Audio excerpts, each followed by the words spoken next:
Another interesting eye condition as well to look at is glaucoma. Yeah.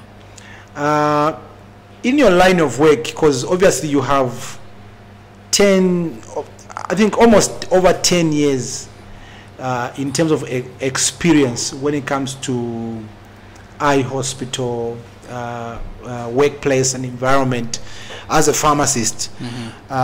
Between conjunctivitis, glaucoma and diabetic retinopathy, which one is more common? It's more common conjunctivitis. Conjunctivitis. Yeah, conjunctivitis is more common because every day we have cases of conjunctivitis, and it's more around August, September. Yeah, because of the wind. Season. Yeah. Okay.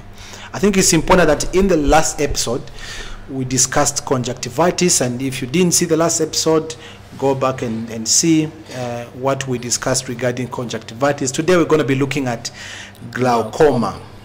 I understand there's 2 types of glaucoma, or is it 3? There are 2 main types. There are 4. There are 4 types. Yeah, there's okay, let's delve into them. Open angle glaucoma. There's closed angle glaucoma, also known as angle closure glaucoma, and there's normal tension glaucoma, and congenital glaucoma. Yeah. Okay.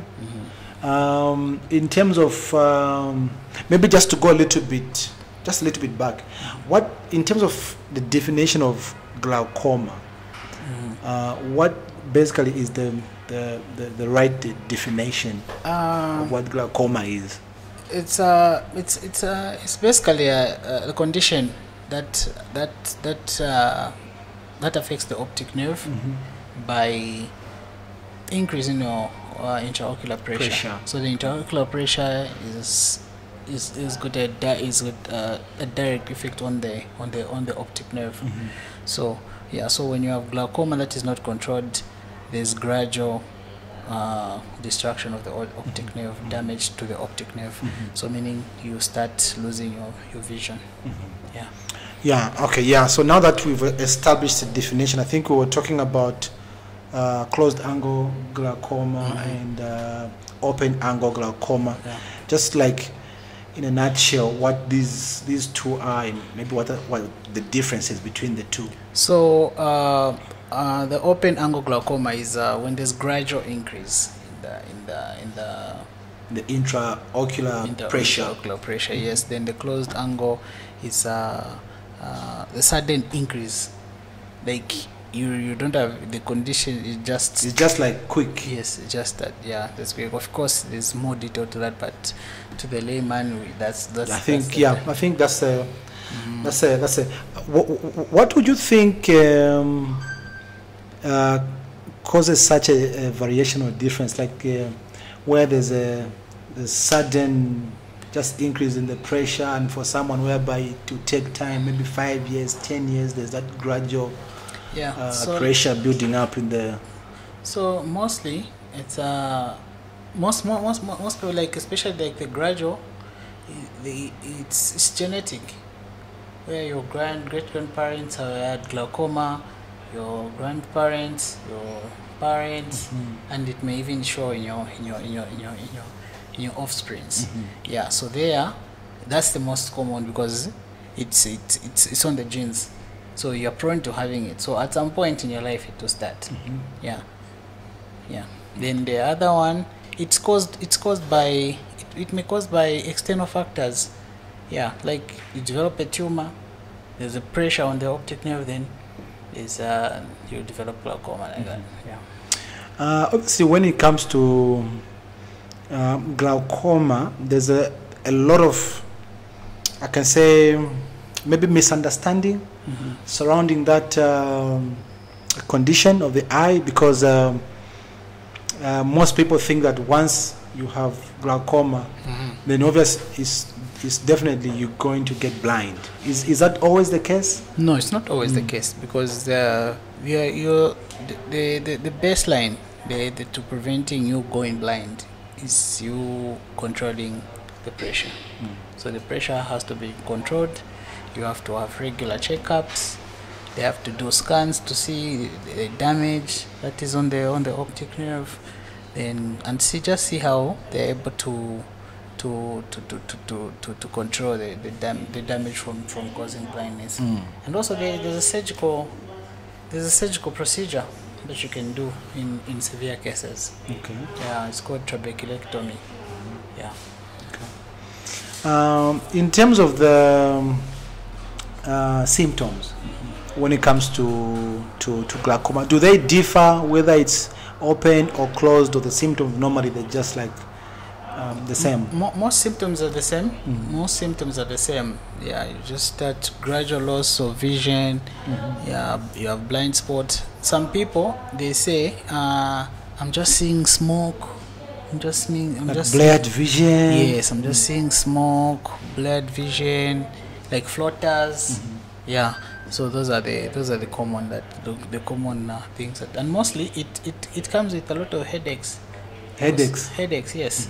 When there's the IOP is very high, there will be headaches in some people. Yeah. Okay. In terms of the risk factors, obviously, I think you've already touched on it. It could be maybe a tumor or a cancer, It's genetics. Genetics. Yeah. Is there any other maybe to do with, maybe for instance, hypertension? Yeah, even maybe diabetes itself. Hypertension. Poorly treated. Especially hypertension, and also drugs induced, like we mentioned.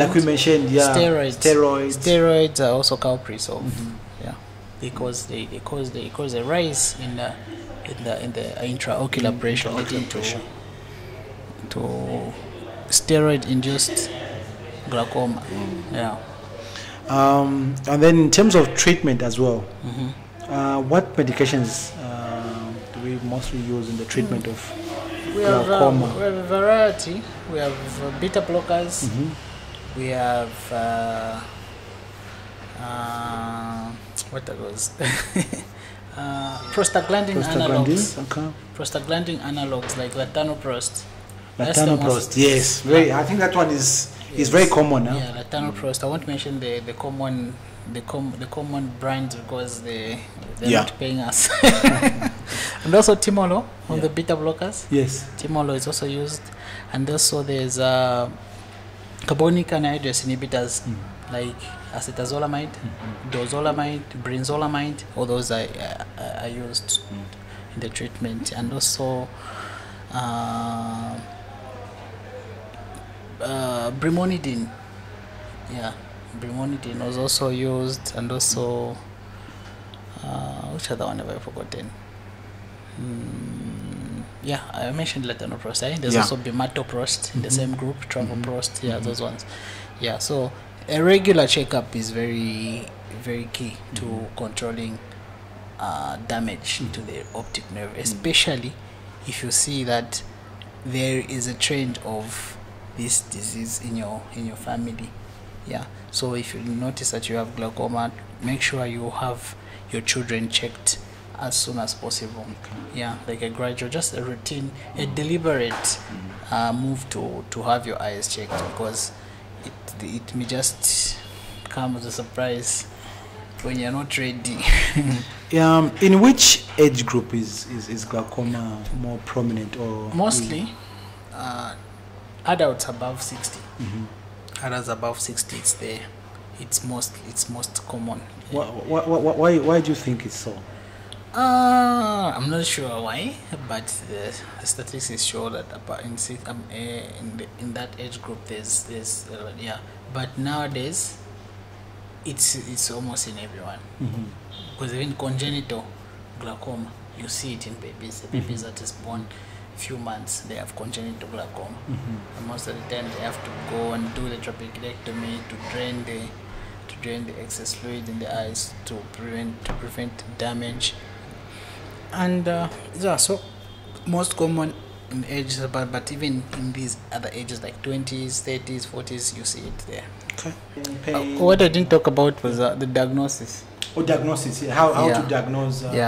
Sure. Usually the first thing they do the first thing they do is they'll check your visual acuity. They do a visual acuity, then they also do a slit lamp examination. Oh, sorry. After visual acuity, they have to do slit lamp examination, and also they have to check for the pressure. So they check the pressure, and there are other scans that we do, like visual field testing, and also OCT imaging, where they have to check at the back of the eye. They check the nerve at the back of the eye. So those are the diagnosis tools that they do. They use the OCT, the visual field, and also the tonometry for the pressure. I've always wanted to find out, for someone who maybe constantly has like headaches, and maybe eyes also paining, maybe whenever they have like a headache, they may experience like blurred vision. If somebody goes through something like that on a more frequent basis, would that be a sign for them to like, okay, now you need to like visit an eye hospital to have your eyes checked up? Yeah. It's a sign, because mostly you will find that maybe that person has got a refractive error. They've got a refractive error that requires them to start wearing glasses to correct the refractive error, because there will be straining of the eyes, the straining of the muscles because of the refractive error. So that will lead now to eyes paining and also having headaches. So it may be a refractive error, and it may be glaucoma as well, because of the pressure on the nerve may cause the headaches. And also it may be a tumor. It may be a tumor in the brain. You have a tumor in the brain, so you need further examination just to be sure of what's going on there, and just have it treated. How many times would you advise someone to have their eye checked up in a year? In a year, at least twice a year. Twice a year? Yeah, if they don't have a chronic condition, twice a year is fine. Just normal checkup. You do refraction, you do eye screening, you do pressure. Twice a year is good. Is glaucoma a curable condition, or it is incurable? It can only be sort of managed. It's a manageable condition. Yeah, because mostly it's genetics. It's genetic, so it doesn't go away. But what you do is prevent further damage. You prevent damage, so you have to control the pressure. You control the pressure, and your eyes will be okay. There will be no damage to the nerve. So All right, there you have it. We were talking about glaucoma, and in our previous episode we looked at conjunctivitis. So if you need any questions, I think you can always post them in the comment sections, and let's chat and let's have a conversation. Or if there's more information that you need to share, obviously let's be able to share and be able to spread, like to sensitize the community and sensitize people out there when it comes to eye conditions. So thank you very much. There you have it. That was an episode on glaucoma. Until next time, bye.